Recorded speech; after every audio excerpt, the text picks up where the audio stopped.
السلام عليكم ورحمة الله. في عالم اللي كيتحول بسرعة واللي كتعرف فيه عدة مناطق نزاعات وصراعات على النفوذ، القوة العسكرية ولات من أهم المفاتيح باش الدول تقوي مكانتها وتحمي المصالح ديالها. المغرب بفضل الموقع الجيوستراتيجي ديالو في إفريقيا والبحر الأبيض المتوسط كيلعب دور محوري في تعزيز الأمن والاستقرار، ولكن التحديات اللي كتواجهه كتفرض عليه يقوي دفاعاته ويتبنى شراكات استراتيجية مع حلفاء تقليديين بحال فرنسا. اليوم كندخلوا لمرحلة جديدة من التعاون العسكري بين المغرب وفرنسا، اللي ماشي غير تعاون عسكري عادي، بل خطوة كبيرة في سبيل مواجهة تحديات إقليمية بحال الإرهاب، الجريمة المنظمة والتوترات الجيوسياسية. فاش غادي تستافد المملكة المغربية من هذا التحالف، وكيفاش غادي تقوي موقعها كقوة إقليمية؟ هادشي اللي غادي نشوفوا في هذا الفيديو هذا. ما تنساوش ديروا جيم وتشاركوا في القناة. يلا نبداو.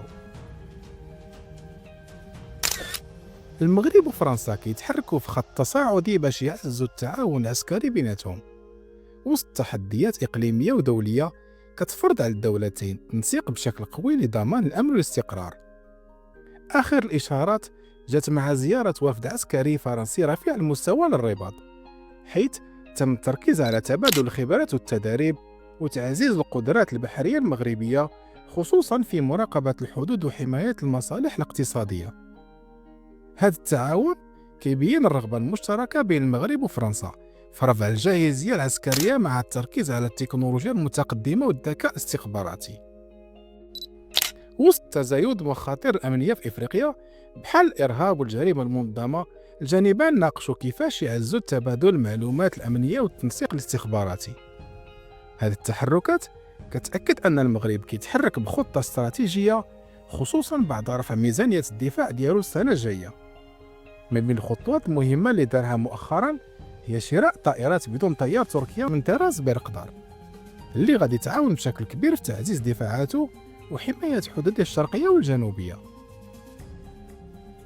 في هذا الوقت اللي كتعرف فيه المنطقة تحولات كبيرة وتوترات أمنية واقتصادية، المغرب وفرنسا قربوا باش يعززوا التعاون العسكري ديالهم ويزيدوا ينسقوا أمنيا واستخباراتيا. فرنسا من جهتها بغات تبقى محافظة على النفوذ ديالها في الساحل والصحراء، حيث عندها استثمارات كبيرة في هذه المناطق، ولكن المقاربة الأمنية ديالها مع دول الساحل الخمس بانت غير فعالة. وهنا المغرب كيظهر كحليف قوي موثوق بفضل الخبرة ديالو والقدرات العسكرية اللي كيتوفر عليها.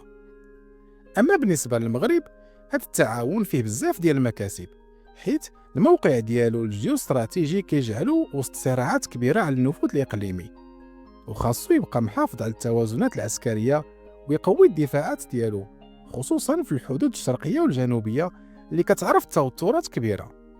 وزيد على ذلك فالمغرب كيسعى باش يبقى موقف ديالو قوي في المفاوضات لاسترجاع الصحراء المغربية، وكيعتمد على التفوق العسكري كوسيلة ردع وحماية للوحدة الترابية ديالو.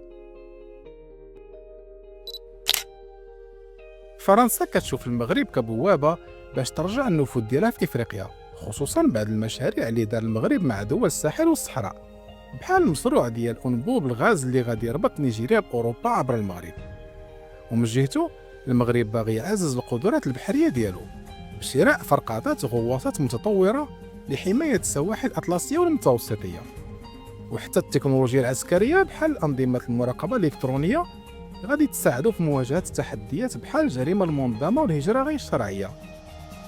هذا التعاون العسكري بين المغرب وفرنسا غادي يعطي دفعة جديدة للقدرات الدفاعية ديال المملكة، وغادي يرسخ الدور ديالها كقوة إقليمية اللي كتحافظ على الأمن والاستقرار في هذه المنطقة اللي كتعرف رهانات كبيرة. في الأخير المغرب كيعرف مزيان أن التحديات اللي كتحيط به سواء في حدوده الشرقية ولا الجنوبية ولا حتى في محيطه الإقليمي والدولي كتطلب منه يكون مستعد بأحدث التقنيات وأقوى التحالفات. التعاون العسكري مع فرنسا واللي جا وسط هاد التوترات الجيوسياسية كيعكس الرؤية الاستراتيجية ديال المملكة اللي كتهدف لتعزيز الأمن والدفاع وحماية المصالح الوطنية على كل المستويات.